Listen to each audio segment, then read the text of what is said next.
being at a basketball game is always interesting. In my case, I was attending a women's basketball game at a university. What caught my attention was how the young women supported one another. If someone made a mistake, they embraced her. If someone scored a basket, they embraced her. If one of them fell, whether she was knocked down or simply lost her balance, there was always a hand reaching out to help her back up. Another remarkable detail was this.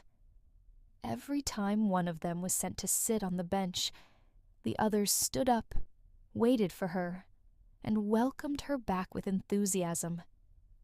In that moment, I began to reflect.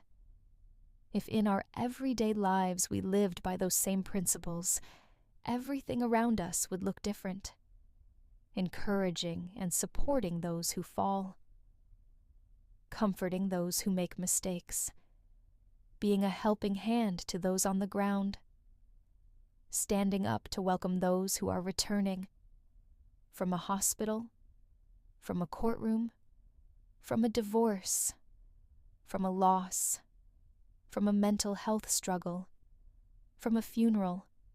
How different life would be if we placed ourselves in others' shoes instead of judging them.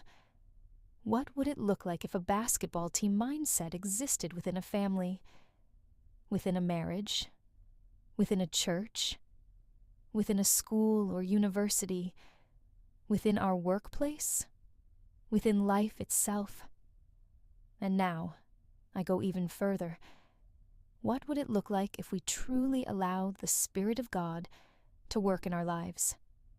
I imagine we would become men and women who function even better than a basketball team.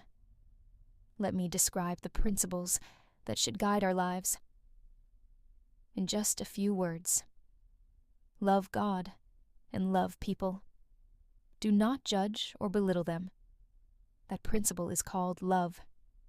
Recognize our dependence on God and do not exalt ourselves. That is called humility. Exercise self-control and respond with gentleness. That is called meekness. Wait patiently and endure trials without complaining. That is called patience. Be willing to submit to God's will at all times.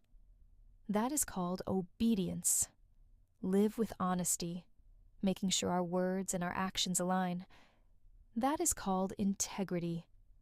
Show compassion, empathy, and forgiveness. That is called mercy.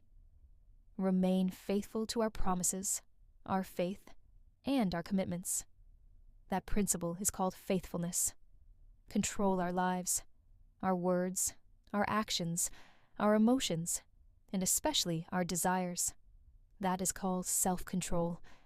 Do not depend on circumstances, on what we have or what we lack, for joy. True joy and peace come only from dependence on God. That is called joy and peace. Now, I invite us to reflect. As we look at this list of principles we have known for a long time, principles many of us know by heart, why don't we put them into practice and live as a team? Why does it feel so difficult? Heavenly Father, help us to live out what we confess with our lips, so truths we have known for years, yet so often fail to practice. It is time for us to wake up from our broken way of living